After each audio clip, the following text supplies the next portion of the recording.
राम और लक्ष्मण का अगला पड़ाव ऋषिमुख पर्वत था। सुग्रीव वहीं रहते थे। कबंध और शबरी की बात दोनों भाइयों को याद थी। दोनों ने सुग्रीव से मिलने की सलाह दी थी। कहा था कि वे सीता की खोज में सहायक होंगे। दोनों राजकुमार शीघ्रता से वहां पहुंचना चाहते थे।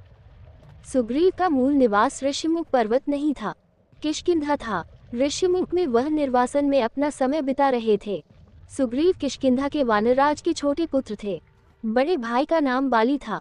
पिता के न रहने पर ज्येष्ठ पुत्र बाली राजा बना।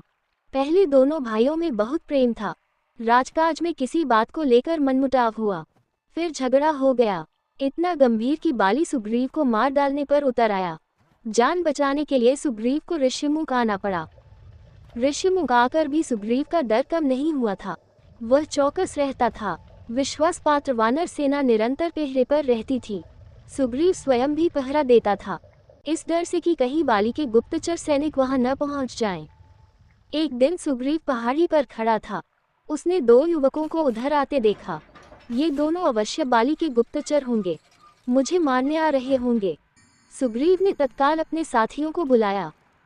हमें ऋषिमुख छोड़ देना चाहिए, ये स्थान अब सुरक्षित नहीं है। बाली यहाँ भी आ धमका है। सुग्रीव ने अपने साथियों से कहा, मैंने दो युवकों को इधर आते देखा है, उनके हाथों में धनुष है।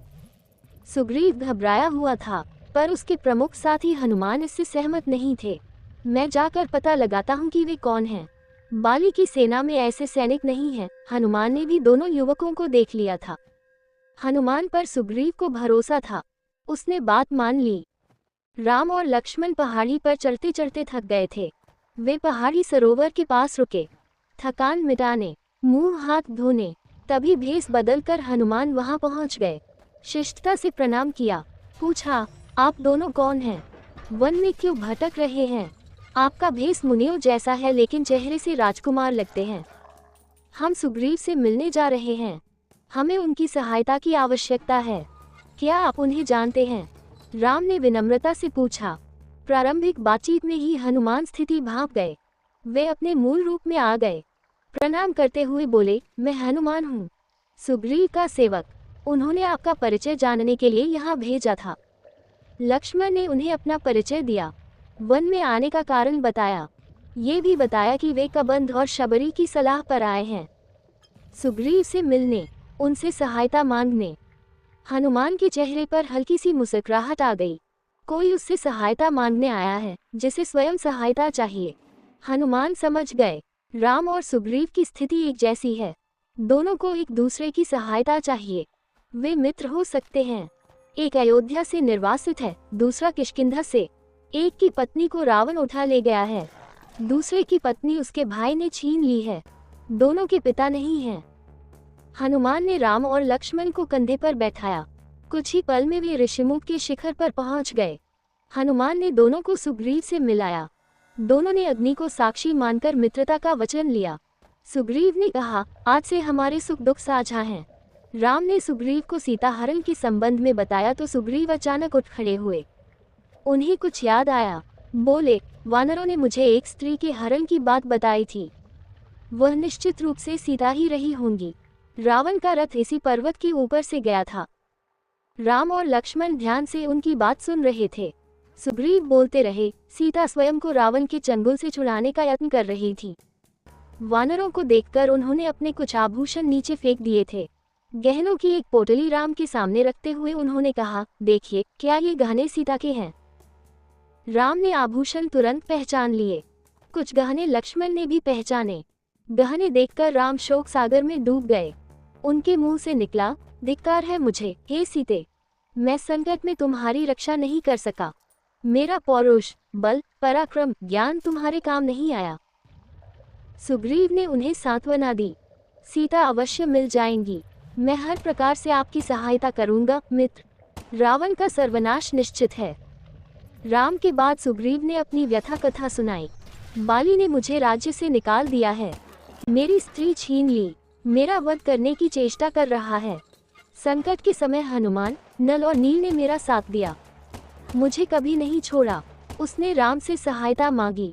राम बोले, चिंता मत करो मित्र, तुम्हें अपना राज्य भी मिलेगा और स्त्री भी। राम देखने में सुकुमार थे, उन्हें देखकर उनकी शक्ति का पता नहीं चलता था। सुग्रीव को राम के आश्वासन पर भरोसा नहीं हुआ। बाली महाबलशाली है, उसे हराना इतना आसान नहीं है। वह शाल के 7 वृक्षों को एक साथ झकझोर सकता है। राम ने कोई उत्तर नहीं दिया। धनुष उठाया और तीर चला दिया। शाल के 7 विशाल वृक्ष एक ही बाण से कटकर गिर पड़े। इस शक्ति प्रदर्शन पर सुग्रीव ने हाथ जोड़ लिए। राम ने कहा, मित्र, अब विलंब कैसा? बाली को युद्ध के लिए ललकारो। किष्किंधा की राजगद्दी का निर्णय उसी युद्ध में हो जाएगा। सुग्रीव चिंतित हो गए। युद्ध में बाली को हराना असंभव था। राम बोले, चिंता मत करो मित्र, मैं पेड़ की ओट से युद्ध देखूंगा। जब तुम पर संकट आएगा तुम्हारी सहायता करूंगा। बाली की मृत्यु मेरे ही बाण से होगी, वह मारा जाएगा। योजना बनाकर सब किष्किंधा पहुंच गए। सुग्रीव आगे था, राम, लक्ष्मण और हनुमान छिप गए थे। मेरे पीछे राम की शक्ति है, सोचते हुए उसने बाली को ललकारा। बाली के क्रोध की सीमा न रही। वह गरजता हुआ निकला, आज शिकार स्वयं मेरे मुंह तक आया है, मैं तुझे नहीं छोड़ूंगा। भीषण मल्ल युद्ध हुआ। दोनों एक दूसरे से गुंथ गए। युद्ध में बाली भारी पड़ रहा था। लगता था सुग्रीव का अंत निश्चित है। राम पेड़ के पीछे खड़े थे, धनुष हाथ में था, पर उन्होंने तीर नहीं चलाया। सुग्रीव वहां से किसी तरह जान बचाकर भागा। सीधा ऋषिमुख पर्वत आकर रुका। राम, लक्ष्मण और हनुमान भी लौट आए। सुग्रीव राम पर कुपित था। ये धोखा है, आपने मेरे साथ धोखा किया। समय पर बाण नहीं चलाया। मैं नहीं भागता तो आज वह मुझे मार डालता। राम की कठिनाई दूसरी थी। वे दुविधा में थे। उन्होंने सुग्रीव को समझाया, तुम दोनों भाइयों के चेहरे मिलते जुलते हैं, दूर से दोनों एक जैसे लगते हो। मैं बाली को पहचान नहीं पाया। बिना पहचाने बाण चलाता तो वह तुम्हें भी लग सकता था। मैं इस चूक के लिए तैयार नहीं था। मैं अपने मित्र को खोना नहीं चाहता था। लक्ष्मण ने समझा बुझाकर सुग्रीव को तैयार किया, एक और युद्ध के लिए। राम ने कहा, जाओ मित्र, इस बार बाली को पहचानने में चूक नहीं होगी। इस बार उसका अंत निश्चित है। सुग्रीव डरा हुआ था, घबराहट थी, पर राम के कहने पर तैयार हो गया। किष्किंधा पहुंचकर उसने बाली को चुनौती दी, ललकारा। बाली को सुग्रीव का ये साहस समझ में नहीं आया। वह अंतःपुर में था, अपनी पत्नी रानी तारा के साथ। बाली जाने लगा तो तारा ने उसे समझाने का प्रयास किया, जाने से मना किया। बाली ने उसकी बात नहीं मानी, पैर पटकता बाहर आया, क्रोध से उबल रहा था। बाली ने हाथ हवा में उठाया, मुट्ठी भिंची हुई थी। वह एक घूंसे से सुग्रीव का काम तमाम कर देता। तभी राम का बाण उसकी छाती में लगा। वह लड़खड़ाकर गिर पड़ा। बाली के गिरने पर राम, लक्ष्मण और हनुमान पेड़ों की ओर से बाहर निकल आए। आनन फानन में राज्याभिषेक की तैयारियां की गईं। सुग्रीव को राजगद्दी मिली। राम की सलाह पर बाली के पुत्र अंगद को युवराज का पद दिया गया। राम ने सुग्रीव के लिए संबोधन बदल दिया। राजगद्दी पर बैठने के बाद उन्हें मित्र नहीं कहा, वानर राज कहकर संबोधित किया। सुग्रीव का मन था कि राम कुछ समय वहीं रहें उनके साथ। राम ने मना कर दिया, कहा, ये पिता की आज्ञा के विरुद्ध होगा। उन्होंने मुझे वनवास दिया है, मैं वन में ही रहूंगा। राम किष्किंधा से लौट आए। वर्षा ऋतु के कारण आगे जाना कठिन था। लंकारोहण कुछ समय के लिए स्थगित कर दिया गया। इस अवधि में वे प्रश्रवण पहाड़ पर रहे। वर्षा ऋतु बीत गई। राम प्रतीक्षा कर रहे थे सुग्रीव की वानर सेना की, सीता की खोज के लिए। सुग्रीव ने राजतिलक के दिन राम को इसका आश्वासन दिया था, लेकिन वह अपना वचन भूल गए, राग रंग में उलझ गए। राम चिंतित थे, दुखी भी। हनुमान को सुग्रीव का वचन याद था। राजतिलक के दिन वे वही थे। उन्होंने सुग्रीव को याद दिलाया। सुग्रीव ने वानर सेना एकत्र करने का आदेश दिया। ये काम सेनापति नल को सौंपा गया। 15 दिन और बीत गए, लेकिन सेना राम के पास नहीं पहुंची। राम सुग्रीव के इस व्यवहार से क्षुब्ध थे। क्रोध में उन्होंने सुग्रीव के विनाश तक की बात कही। राम को चिंतित देख लक्ष्मण से न रहा गया। उन्होंने धनुष उठाया तो राम ने उन्हें रोक दिया। कहा, सुग्रीव को बस समझाना है, वह हमारा मित्र है। लक्ष्मण किष्किंधा चले गए सुग्रीव को समझाने। वहां पहुंचकर उन्होंने धनुष पर प्रत्यंचा चढ़ाई, डोरी खींचकर छोड़ी। उसकी टंकार से सुग्रीव कांप गया। धनुष की टंकार सुनते ही उसे राम को दिया वचन पुनः याद आ गया। तारा ने सलाह दी कि वे तत्काल जाकर राम से मिलें, क्षमा याचना करें। सुग्रीव ने ऐसा ही किया। राम के पास जाने से पूर्व सुग्रीव ने हनुमान को आवश्यक निर्देश दिए। वानर सेना एकत्र करने का आदेश। इस बार सुग्रीव सेना एकत्र होने तक नहीं रुके, तुरंत निकल पड़े, लक्ष्मण के पीछे पीछे। राम के सामने जाकर भयभीत वानरराज ने उनसे क्षमा मांगी अपनी चूक के लिए। राम ने उन्हें उठाकर गले लगा लिया। राम और सुग्रीव बात कर ही रहे थे कि उछलकूद करती वानर टोलियां वहां आ पहुंची। हनुमान के साथ लाखों वानर थे, जामवंत के पीछे भालुओं की सेना। इसके बाद लंकारोहण की योजना बनी। वानरों को 4 टोलियों में बांटा गया।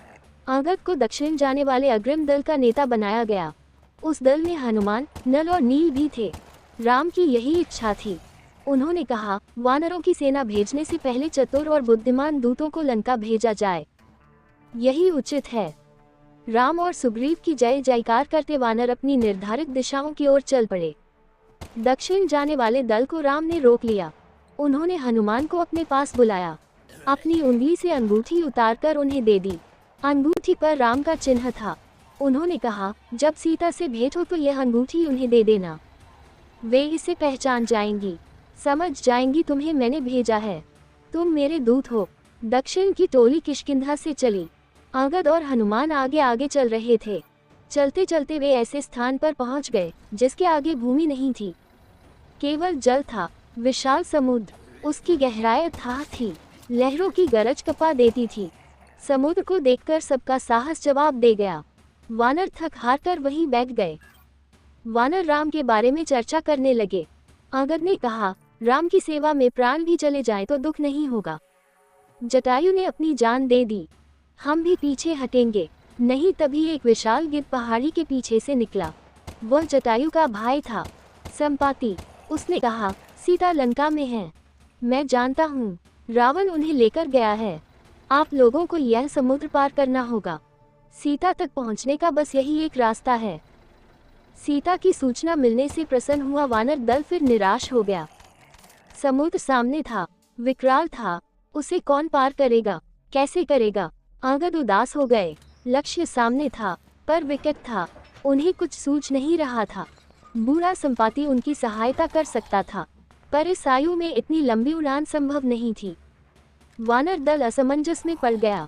अंगद ने पहले ही कह दिया था कि काम पूरा किए बिना कोई किष्किंधा वापस नहीं जाएगा। वे न आगे जा सकते थे न पीछे, वे एक दूसरे की ओर देख रहे थे। इस दल में सबसे बुद्धिमान जामवंत थे।